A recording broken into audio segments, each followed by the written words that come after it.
to this week's episode of Diesel and the Beard.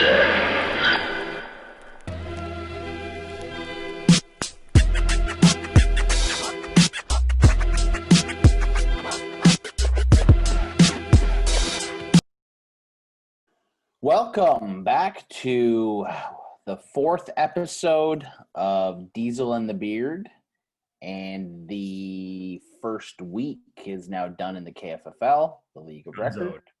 Benzoed. And we have lots of talking points to go over. Lots of fun things happening. The week one matchups are done and dealt with. The top's at the top, the bottoms are at the bottom, and we're going to recap all of it for you. Looking forward to it, Dorian. Welcoming my esteemed colleague, as usual, Andrew Wilson. The commish, the bearded bean counter, the three-time champion. And myself, Diesel, or first ever winner of the KFFL. Something to say, man. And the wizard, the bet wizard. So, where do you want to start off, AJ? Well, we were just talking off camera, so I think we should just get right into the week one recap. Okay. And then we can slide on over to a little waiver analysis with the featured grade the grab. And then we can wrap up with a little preview of week two. And then I want to get some more of your bets. I'm wanting to grab some cash bags this week, bro. All right. So, week one recap. Did you track our predictions at all? Did you go back and look at what we predicted and what happened? Well, I mean, here's the thing. I know mine didn't fly because Cam Newton decided he was going to be, I had a plus 6.5. I pushed it to plus 7.5, Miami against New England, and they flirted with it, but Cam was just old vintage running Cam. You saw that QB sweep to the right there that he had blocking, and he looked pretty good. So, and then you nailed the Thursday nighter, but I got value on the other side. So I took Houston plus 10.5, and that was just stupid. So, yeah. The bets didn't work out great for you. I had a murderous week. I pretty much ran the board on everything I laid, other than a couple little just crazy. Like I had like Ben Roethlisberger for an anytime touchdown at 15-1 or something like that. And what was the one you had? The one you had was just silliness. David Johnson? Yeah, David Johnson for an anytime at something in the range of 3-1, 4-1, which just was like he's their starting running back, bell cow. So that was all good. Now, we also made predictions on the actual KFFL weekly games. Mm-hmm. Did you track any of those? I did not. You want to dig into that? Yeah, sure. Just off memory, I think I had you winning by a good margin. Yep. I liked Jake winning, and I think you liked Loudon winning. That was a blowout. I think I gave Cody the edge over Rosie. I think we were pretty tight on that. I went one way. You think you might have went the other. Yeah. I think we both liked Chad. Yep. And you liked me. You liked me by a bit. Yeah, so we had the Craig and Silva matchup, which I can't recall, but that was close as ever. I do want to say the blowout that you referred to. If Loudon had played anyone else but me or Jake, he wins. So yeah. I don't think it would. No, not a maybe. I mean, it was a blow because it was a 164 to 120. Yeah. Right. But I think it was pretty close. There were some both surprising fantasy and real life results. So Jake's first week in the league puts up the highest total. Well done, Jake. Pretty good. Good job. Welcome to the league. And and you guys got a trade done today.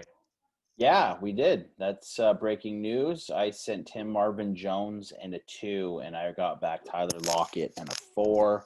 I just wanted to kind of change he's a Detroit fan. I don't know. It was just I wanted to get a deal done more than anything, just to kind of throw something out there. And I like it. I like Lockett. I don't know if he's got much longer in front of DK, but I think Russ will be slinging the ball lots. Lockett should get lots of looks. Mm-hmm. He's a WR1. high ceiling, so I'm happy with it. For the audience, the trade was Dorian acquired Tyler Lockett and a 4th-round pick for Marvin Jones and a 2nd-round pick. So Jake liquidated a starting receiver as he has Marquise Brown. Him and I were discussing it, and he's dealing from a position of strength. And and then from your perspective, I mean, we just talked about it, so I'll share that little tidbit. But like my opinion on Lockett for all the listeners out there is he's got WR1 upside, WR3/flex floor. Yeah, absolutely. You can confidently stick him in your WR2 all week long. Yeah, and I don't know how OBJ is going to turn out, really. So Julio's Julio. He's always Julio. And then I go to my second receiver, which is Odell. And then so my third now becomes Marvin Jones, who's just kind of like, I like him, a hard worker, can go out and have 3 touchdowns.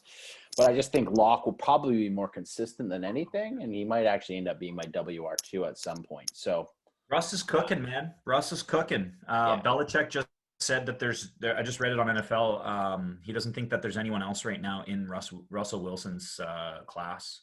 Really? Yeah. Well, I wanted a piece of that. I watched Russ play. I want a piece of this Seattle. Watched him cook. I watched him.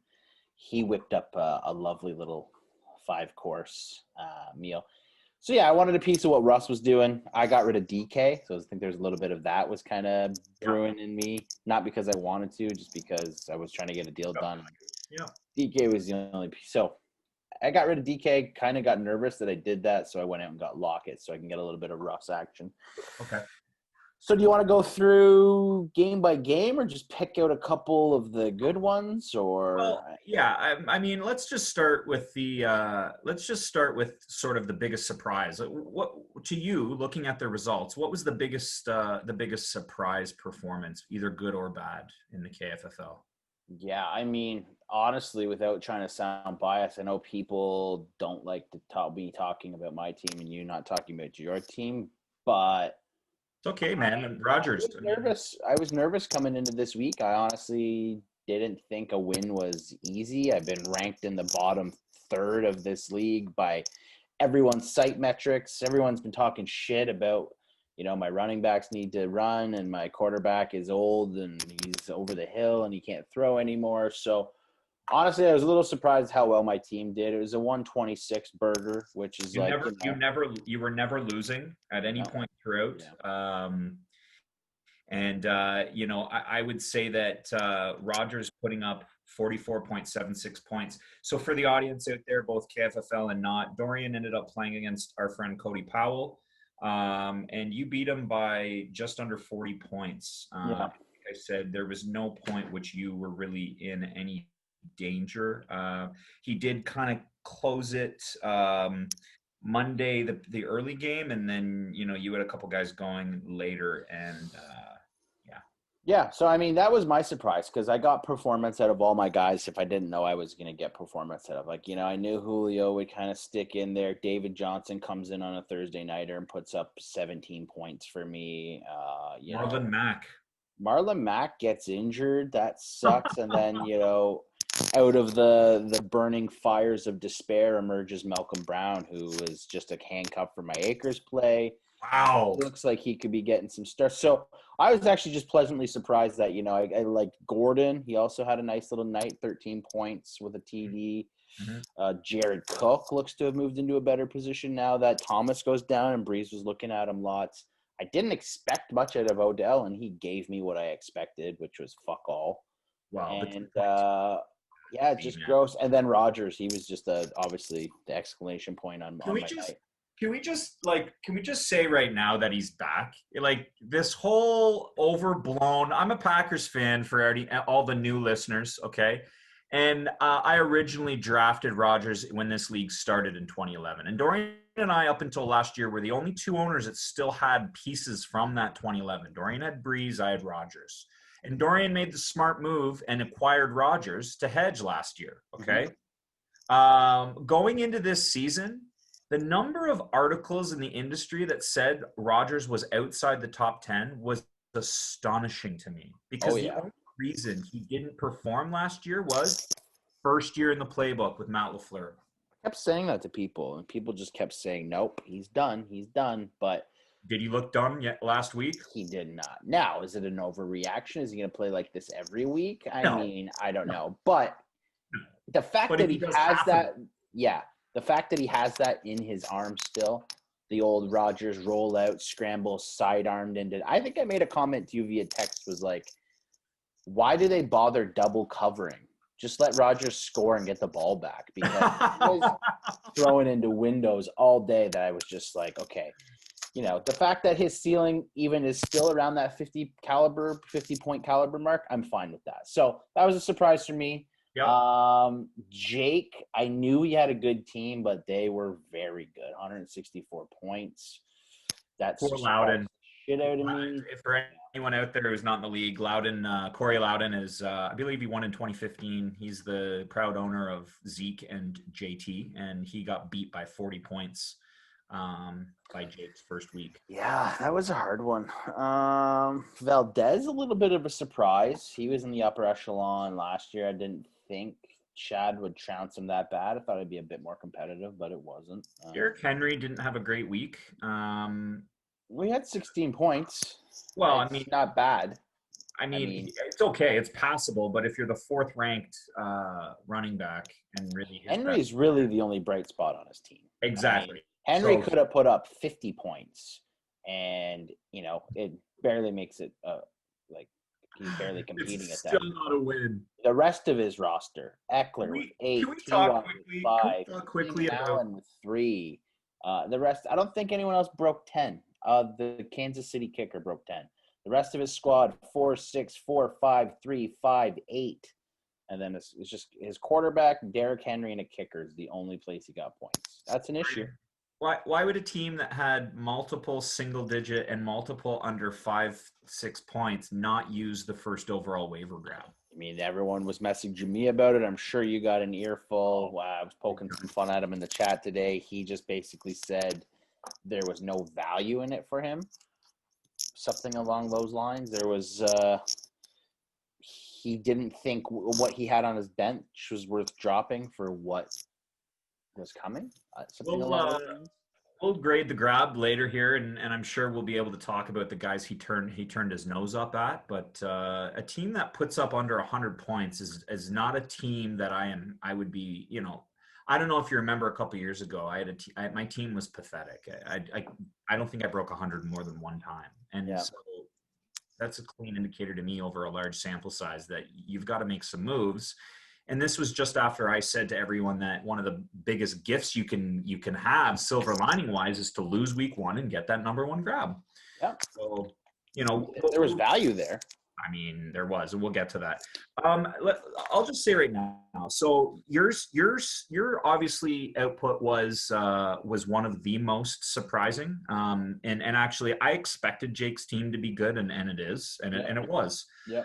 But you know, honestly, I'm gonna just say Reynolds, and Reynolds, it's your birthday, so happy birthday, pal. Happy birthday, Reynolds. I'm just going to say right now, your team, it was the quietest 126, and, you know, you never threatened me either. I finished number 2 with 150 plus points, but, you know, you took flack for starting Bridgewater. He put up 21 points. You know, Thielen put up 28. You had an up and down. You grabbed Slayton after I dropped him, and he put up 25. Do I think he's going to be consistently at 126? No, not at all. But I was definitely surprised. You didn't get the win, but, you know, you would have beat, you know, everyone else essentially other than me, Loudon, and Jake. So he was a surprise. And then on the flip side, it pains me. It really pains me. But Powell, 87 points, bud. I really had high hopes for your team. Just looking down your roster, you've got CMC. I mean, so it starts there. You listened to us clearly, and you grabbed B-Roth, and he put up 28. But you had Boyd at 3. You had Cooper Kupp at 4. CeeDee Lamb at 5. Kittle with the sprained knee. Boston Scott. I mean, it was dredge. Is this the week that you liquidate CMC for 2 studs? Yeah. I don't know. I mean, in the back of my mind, I was thinking that if I'm him, I probably I probably do a move like that. But the other side of that is I don't want one of the other serious competitors having McCaffrey because if he Throw him in does my move him, I hope someone pays, because there's a lot of teams that are already good, and then you add a McCaffrey into the mix with another 15 to 25 points a week. Yeah. Things get scary. So, True. but if I'm him, I'm either trying to make I think he could get a lot more depth if he moves a McCaffrey, get another running back that's capable, plus maybe another like a top tier receiver.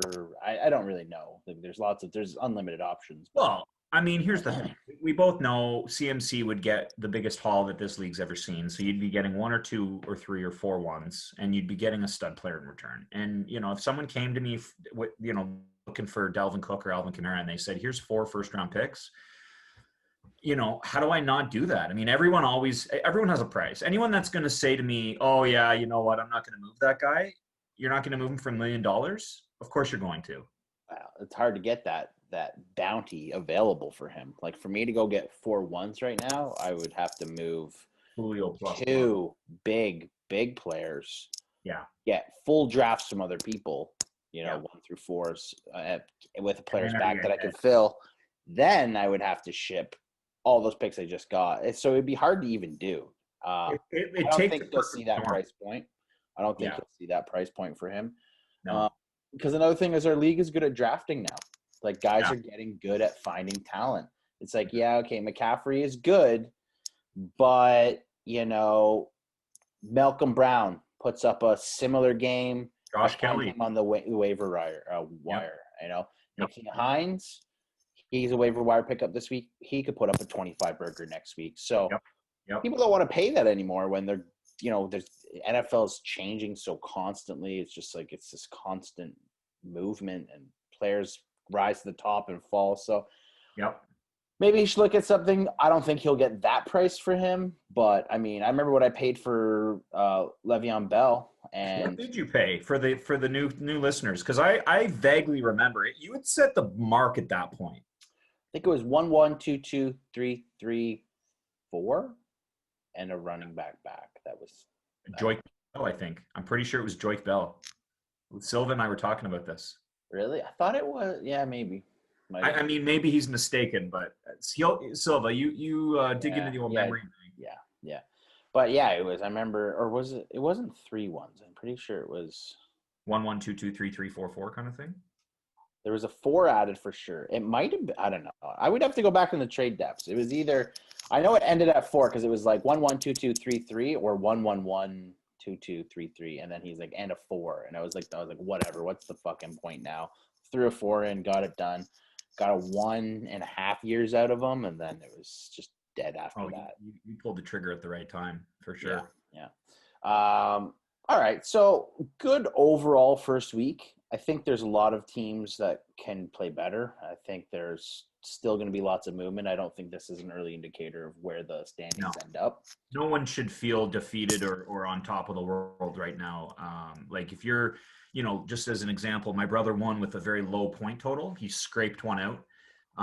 So he's, knowing him, he's going to be like, well, I'm in the playoff position. And it's like, yeah, but you shouldn't feel safe right now.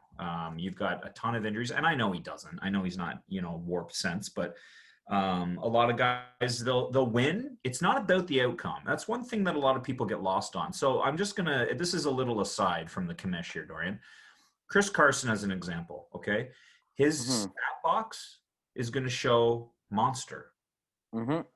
He was terrible. He ran less than 10 times. Yeah.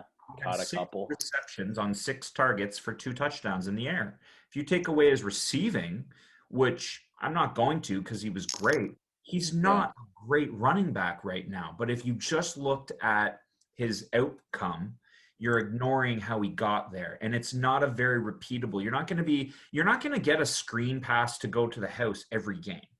Right. And, Atlanta is just they're the shootout. It's constant shootouts there. You're just like, all right, who's going to outscore who? You got Russ going against Ryan, airing the ball out all game. There's going to be 50 points on both sides of the ball. Right. And he still couldn't really produce in that. So maybe he's a little rusty. Maybe the hip injury is a little bit more serious than it looks. Yeah. On paper, hard Yeah. to say. Did Reynolds drop Bridgewater?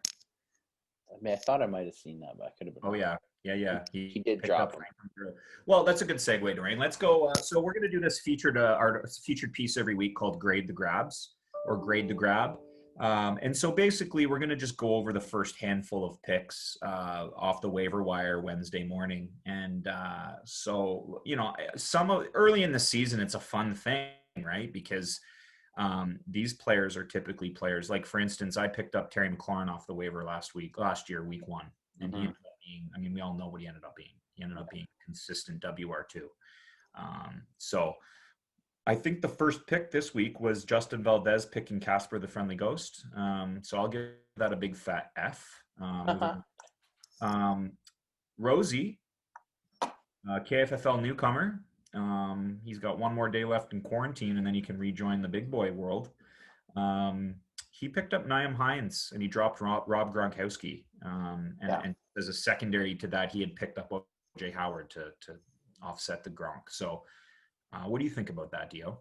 I think if I had that waiver pick, that's probably the move I make. Nyheim Hines. I think he looked good the whole game. He did. Before Mac got injured. I think that's the key right there. That's the key. He was looking good before Mac got injured. What does that tell you about the playbook? That he was already involved. He was already involved in the playbook. So he catches well. Pass blocking leaves a little bit to be desired, but whatever. It's fantasy, so we're just going to look at points. And I don't think Taylor's ready to run like full time with a full load. I think at best this goes to a 50-50 split this year. Maybe 60-40 Taylor if Taylor starts lighting it up.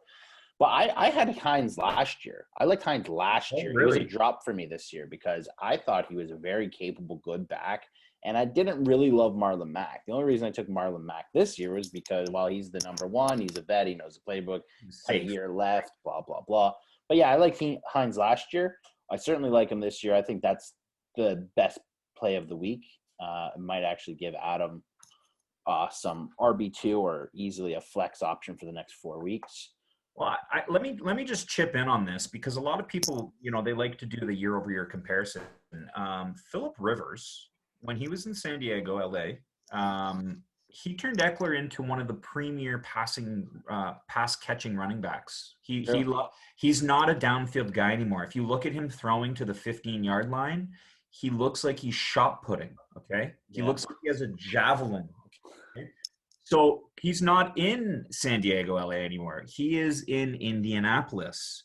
I think this is Eckler 2.0. And I'm not a big fan of those types of guys if I have my choice. Yeah. But Rosie lost Bell and Hines is here. And so I think that Hines could have a better season this year than he did last year.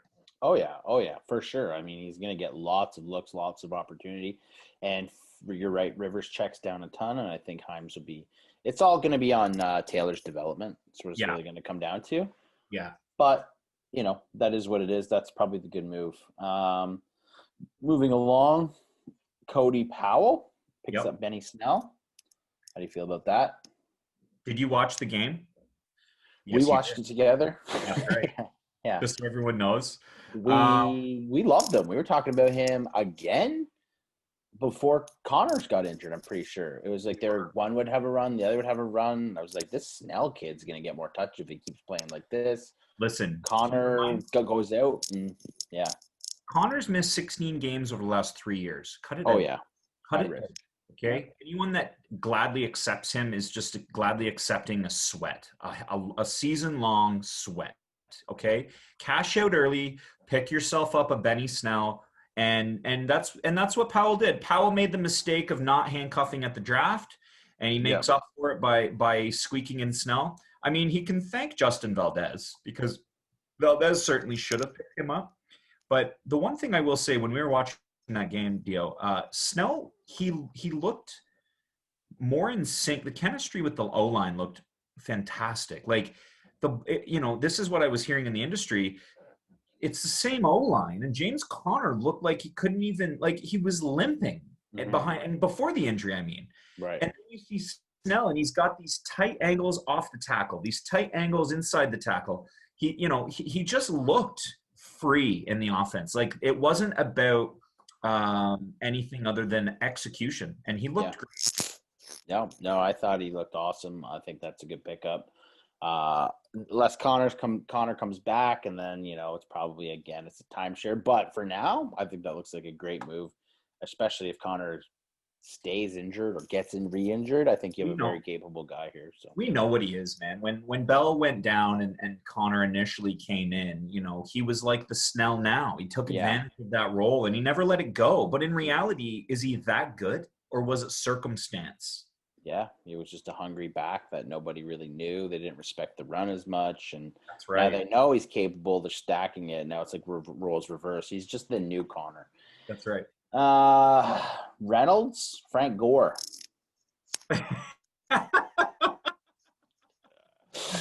Sorry, Reynolds. It's your birthday. I mean, yeah. He's give me 1 second. Capable. I don't know. He's got.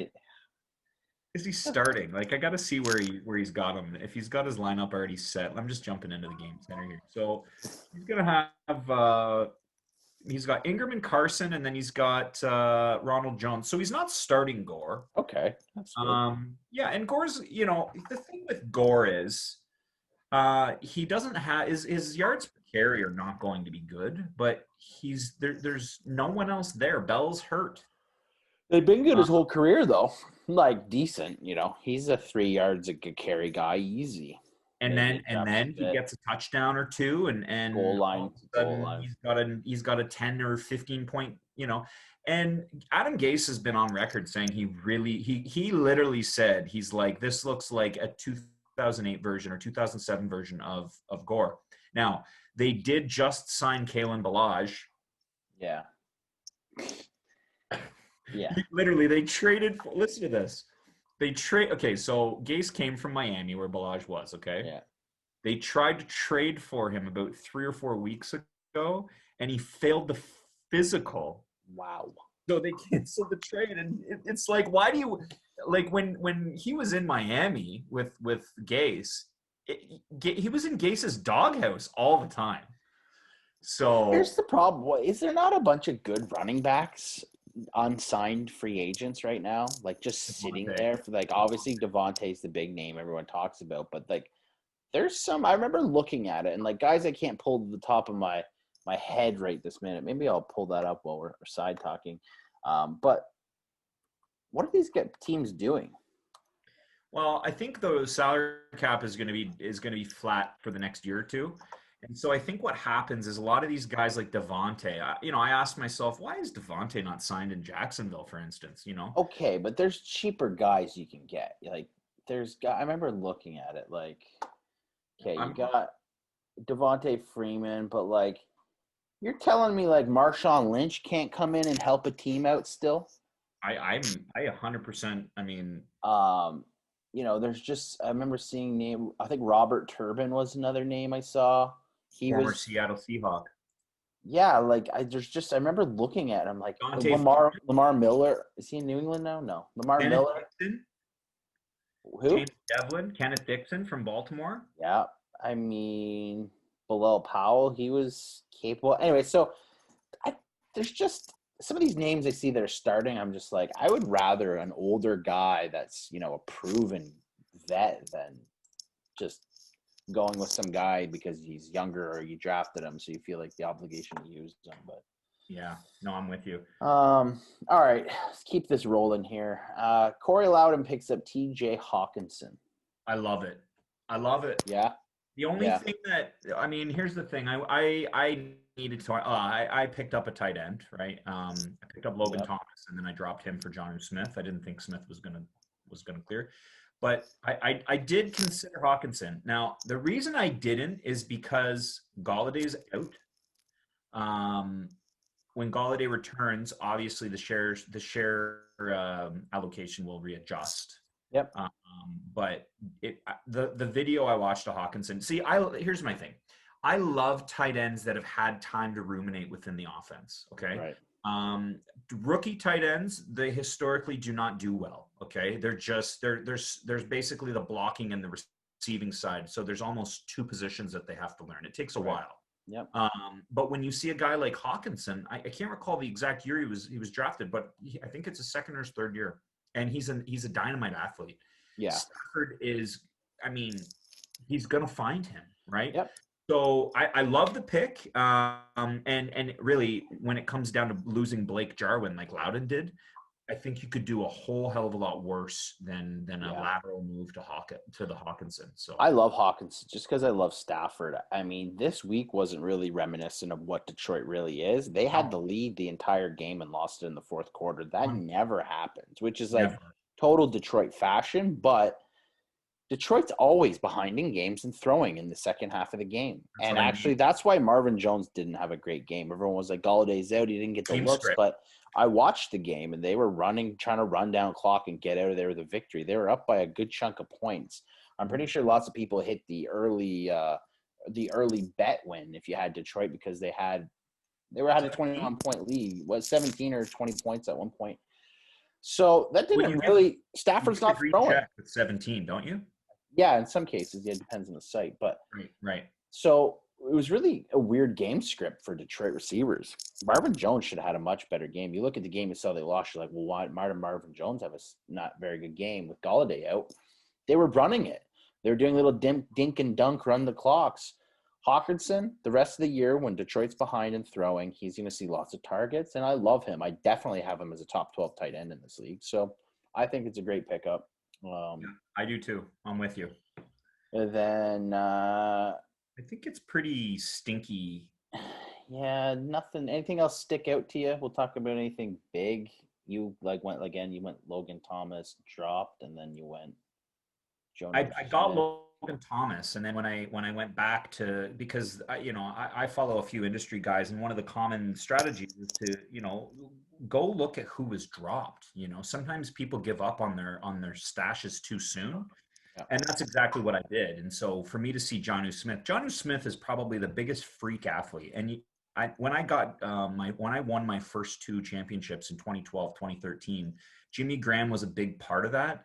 I don't know if you remember, Dorian, we were playing Madden back in the day, and I just sorted by height. And I think he was like 6'7". He was a mutant.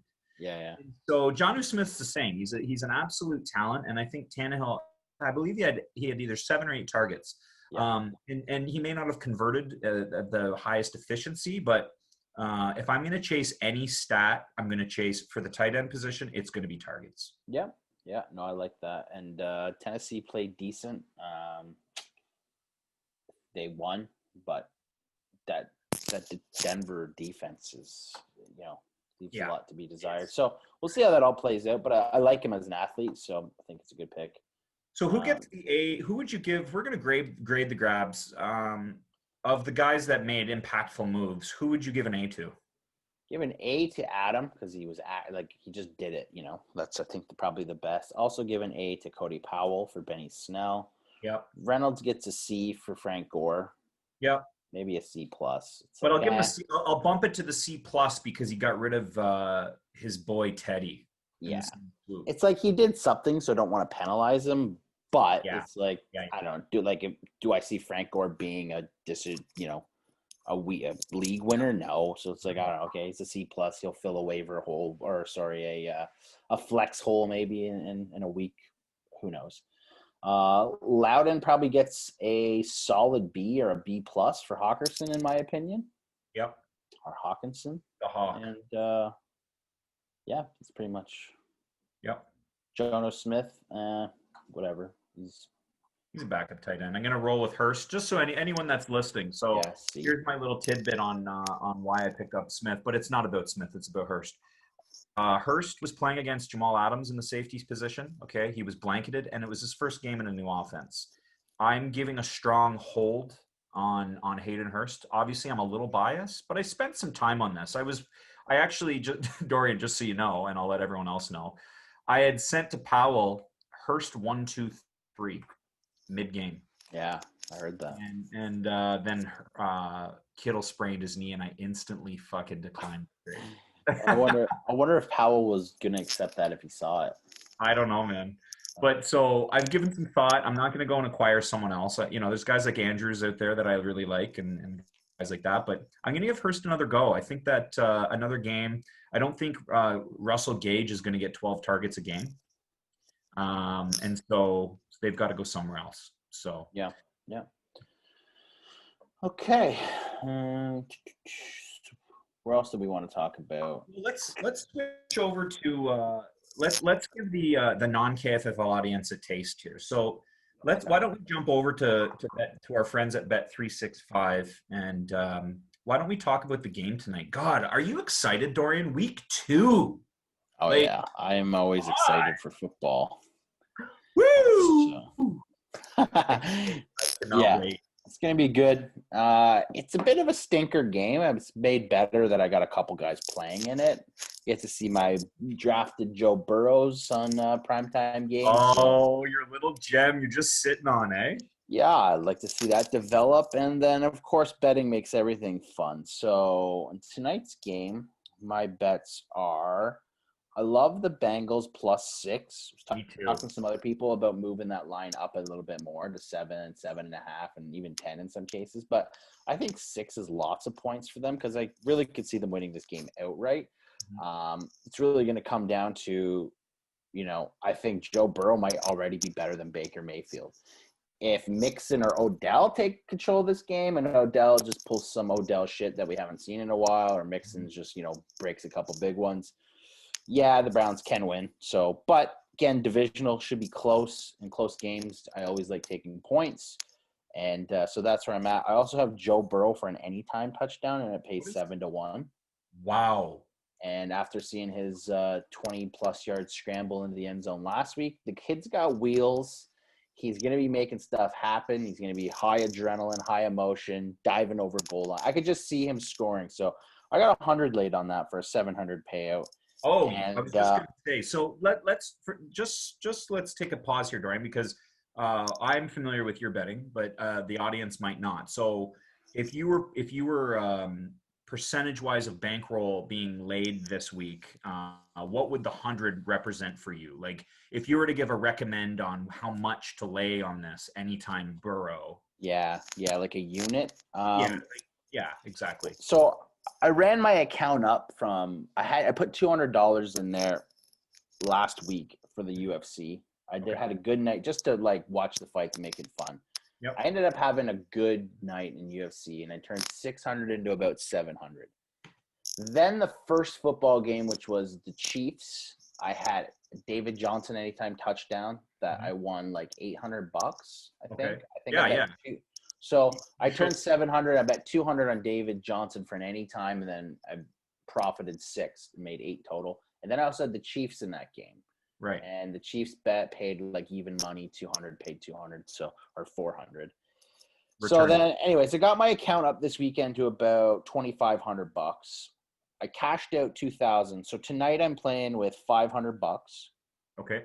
And of that $500, I got 200 on Cincy plus points. So about 40% of my bankroll. Yep. I got 100 on Joe Burrow. Okay. And then I've got 250 on Odell for an anytime. So what I'm going to do here is I'm going to track this. So just so everyone can be aware of what the current did you say Odell anytime? Yeah, Odell for an anytime. So anyone that's on Bet365, which I really like the site because of the early cash outs, obviously, and their main props are usually pretty nice. So Cincinnati's minus. So sorry. I pushed Cincinnati to -2.5. That's how much confidence I have in them. Wow. Baker Mayfield, I can't believe it's +6. It's not a home game. There's no one there. Yep. Baker Mayfield, and so Jarvis Landry's hurt, and Njoku's hurt. Hooper was non-existent first year in the offense. You've got Odell, who is not on the same page. He's more worried about BLM than anything else. Or whatever. Okay, I'm not going to put him down. I support what he supports as well, but get your head in the game, man. And so I'm looking at this like Burrow wants to prove that he was the better first overall pick. Yeah. And +6, I don't need 6. I want them to win by a field goal, like we said last week, the divisional. So I'm going to do the 2.5. But I'm going to take that off right now. And for the listening audience at home, We're going to jump back to the main market at +6, which is paying 1.86. So $100 on Joe Burrow. Sorry, what was the drop on Odell, Dorian? I put 250 on Odell for an anytime because he likes primetime games. He's going to want to get in the end zone. He's going to be making a fuss if he doesn't. And he had a couple decent plays last week. So, but it happened a little bit later in the game. So I think maybe Mayfield's looking for him earlier. They got to get something to happen. I think they got to get their stars the ball, and Odell and Mixon are really going to just be the targets to get something going. So, and there's probably a little bit of fantasy bias in that too. So, but someone's got to score in Cincy, for the Browns, and yeah. So right now, a parlay with those three, with the numbers you put down. So 550 was what we've laid. Yeah, I took all singles. I didn't parlay those, but parlay's not bad. It's harder to win, but a lot of guys are going to not be betting what you're betting, and so when they put $10 or $20 a game, they might say, "Oh, what about a parlay on top of that?" Yeah. Listen, I would parlay them separately. I would parlay Cincy plus Odell for an anytime and Cincy plus Mixon for an anytime. That's probably how I would do if you're betting $20. If you got $100 in your account, I would probably go half of that on Cincy plus points, and then divide the other two evenly. If you got $1,000 in your account, I would say lay 100 on each or whatever. So if you bet them all straight up, which I've done, I'm going to just leave it there. Betting 550 returns 1536. Nice pay. That's really nice. So. Yeah. Now, if you were to say right now, Dorian, to the listening audience, if the Wizard were to make his staff planting pick, what would that be tonight? It would probably be just because I like the value in it. I think Odell. I got him at 2.5 to 1. I think he's probably maybe the most dynamic player on the field. So that to me is just value. I like the Cincy bet, but when you're taking 6 points, $100 pays 180. You're making 80 profit. Yeah. Whereas Odell, $100 pays you back 150 profit. That's probably if I needed a big hit tonight, that's where I'm going. Okay. Yeah. Yep, I like it. And then I love those picks, Dorian. And so just I'm always going to be trailing you. I'll take your picks always, and then I'll always try to drop my own little spin on it. I'm looking for eternal value, okay? And you're really good at identifying value. That's why I love trailing your bets. Now, I will say, if anyone's asking what the Bearded Bean counter says, listen, I'm going to make one bet tonight, and it's going to be the main prop. I'm going to push the Bengals to -2.5, and that's going to pay me $230 back profit on a $100 bet. I like that. I love it. And you know what? It's a field goal win. Yeah, easy peasy. Unless things go awry. But anyways. I just haven't seen anything good out of Baker in so long. That's what I mean, man. That's what I mean. So why not take the Bengals? So I'm just going to make note of this, Dorian, so we can track this. So I took Cincy -2.5 as the alt. And then you took Cincy +6, and then you took Odell anytime, and what was the other one? Burrow.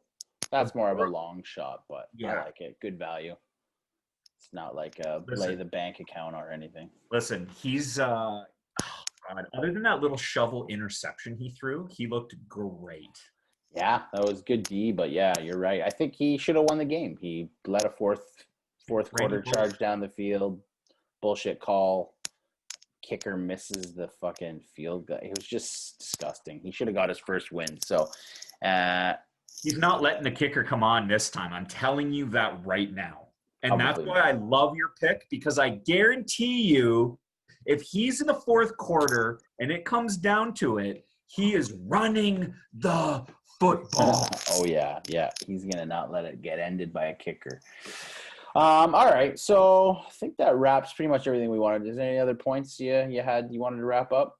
Well, the last thing I wanted to do is just which game you're looking forward to following in the KFFL for week 2? So before we go, let's just take a quick peek at the schedule. And if there's, I know for me, I'm playing Cody, but that's going to be no one else really cares about that. My brother. Yeah.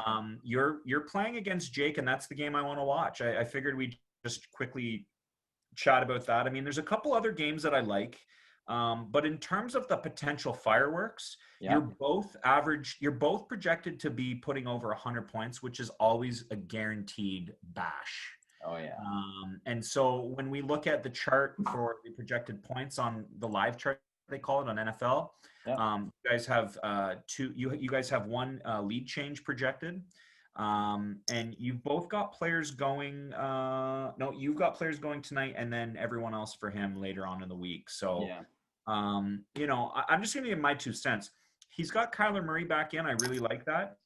Rodgers against Detroit's poorest secondary. He's going to put up another 30 to 40 point performance. Yeah, I think so too.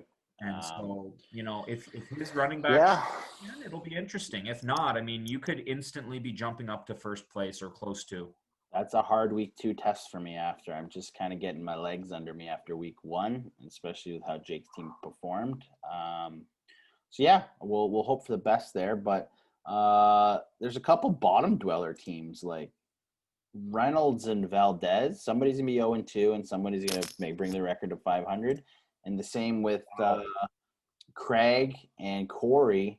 Wow. So there's going to be 2 teams at 0-2 and 2 teams at 1-1 after week 2 already. So I'm kind of watching. They're not the most exciting, but I think those 2 games are going to have a lot to do with standings and who could be an early seller, who might be an early buyer. So there could be. So I'm watching those, getting my my trade picks ready for some of those 0-2 teams.